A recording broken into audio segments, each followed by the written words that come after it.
It's been nearly a decade since I last set foot in Brooklyn under the orange haze of a collapsing world. Back then, The Division wasn't just a game.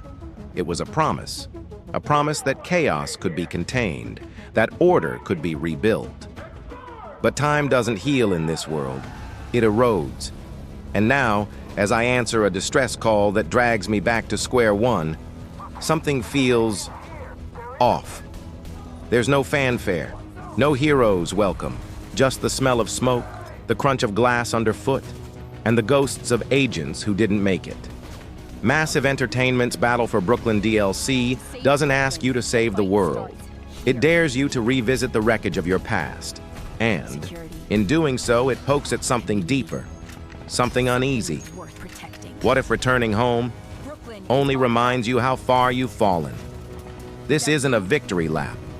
It's a reckoning, and not everyone gets out clean. The distress call comes from Brooklyn, and it's not just static on the line. It's a pull, a memory, a mistake you haven't forgiven yourself for. The narrative in Battle for Brooklyn wastes no time tossing you back into the fire. You're sent to rescue Dr. Jessica Candle, a familiar face for longtime fans. But what starts as a standard mission quickly spirals into something darker. The cleaners are back, more deranged than ever. And they're not just burning buildings anymore. They're unleashing something called the Purple Flame. It's not just a new damage type. It's a metaphor, really. The corruption's deeper now, more insidious. It eats through armor and trust. You'll cross paths with characters like Theo Parnell, now a ghost of his former self, and Melanie Hoskins, whose righteous fury carries the weight of a city betrayed. Yet for all its moving parts, the story rarely lands an emotional punch. Dialogues flirt with intensity but lack true dramatic tension. And it's not just the writing. The facial animations fail to sell the fear, the guilt, the loss. But what it lacks in emotional payoff, Brooklyn makes up for in tone. The setting is claustrophobic yet sprawling. Burned-out high schools, flooded basements, and crumbling police stations all whisper a haunting reminder. This was once home. Only now. It's a graveyard dressed in fog.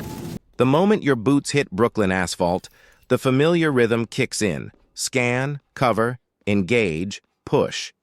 Combat in Battle for Brooklyn doesn't reinvent the formula, but it doesn't have to. It leans into what The Division 2 does best. Satisfying, tactical gunplay layered with crunchy feedback and environmental chaos. You're not just shooting, you're solving a puzzle under fire. Every reload and flanked maneuver a calculated risk. But while the mechanics remain solid, the novelty wears thin faster than expected. Encounters with cleaners and Rikers follow. Patterns longtime players can predict in their sleep. There are a few curveballs, turret generators to disable, a couple of new enemy modifiers, but they rarely shift the combat sandbox in meaningful ways. Then, there's the Purple Flame. On paper, it's a clever twist. It chips away at your maximum armor unless you burn an armor kit. In practice, it's a mild inconvenience, not a game changer. On higher difficulties, it adds tension. Everywhere else, it's background noise. Still, the gameplay shines when it builds atmosphere, like fighting through a smoke-choked refinery, with alarms blaring and enemies pressing in, or ambushing a convoy on a ruined bridge under a bleeding sunset. In those moments, you remember why you came back, not for the loot, but for the fight. Brooklyn may not be massive in size, but what it lacks in scale, it makes up for in density and decay. The world design in Battle for Brooklyn is a quiet triumph. Massive Entertainment doesn't just build environments, they sculpt history into every alley and rooftop. Cracked pavement tells stories, graffiti bleeds unresolved rage, trash bags, abandoned toys, scorched cars all feel intentionally placed, not just for aesthetics, but for mood. You're not roaming a game map, you're patrolling a wound that never healed. And yet, as detailed as Brooklyn is, side content feels like a shadow of what it could have been. Control points return, but only 4 are new, and most feel mechanically identical to earlier zones. Patrols, propaganda towers, elite zones, they all blend together after a few hours. There's a sense of déjà vu here, not because you've been here before, but because you've done this before. Even collectible audio logs, once a beloved piece of the Division's environmental storytelling, feel less inspired. They hint at loss and conflict, but lack the haunting personal depth of the base game's best entries. Still, roaming these streets has a certain pull. There's beauty in the brokenness, in looting forgotten electronics beneath ivy-choked scaffolding. But like a faded photo, it's not the place that changed. It's you. Loot has always been the heart of the Division 2, a tempting loop of builds, buffs, and that glorious endorphin rush when the perfect exotic drops. But in Battle for Brooklyn, the pulse is a little fainter. There are new toys to chase, sure.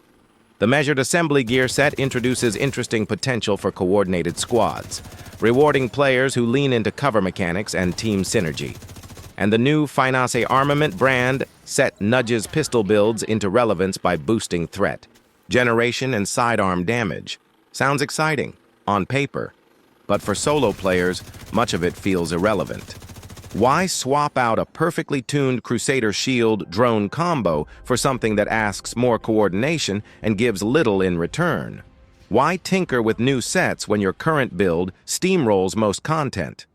Progression here feels more like horizontal drift than vertical leap. There's no compelling reason to chase gear unless you're already deep into the meta. Worse still, the DLC lacks meaningful loot variety tied to narrative moments. No standout wow drops from bosses. No signature pieces that define your return to Brooklyn. And for a game that prides itself on being a loot shooter, that absence speaks volumes. In the end, you're not hunting gear. You're just polishing what you already had. You're locked in. Last wave incoming, armor's cracked, your drone's barely holding it together. You dive behind cover, line up the perfect shot, and then freeze, crash. Just like that, everything vanishes. And if you're playing in the open world, no checkpoint, no second chance, just frustration, and maybe a bit of dread before you even think about booting it up again. Performance in Battle for Brooklyn is, sadly, a ghost of past problems come back to haunt us. The Division 2 has always had its fair share of technical hiccups, especially on PC. But this time, it's not just the occasional stutter. It's game-breaking. Crashes hit anywhere between 5 and 30 minutes into play. It's unpredictable, merciless, and ruins immersion like a cold slap mid-dream. Players, including myself, have tried it. All, verifying files, clearing shader caches, toggling every obscure Windows setting from latency tweaks to NVIDIA fast sync voodoo. Some days it helps. Most days it doesn't. Massive's world is beautiful, yes, but no world, no matter how detailed or evocative, survives long if it can't stay running. And here's the real heartbreak. When the game does work, it reminds you why you came back. But when it doesn't, it makes you question why you ever left. There's a saying, you can always go back, but you can never return home. That's exactly what Battle for Brooklyn feels like.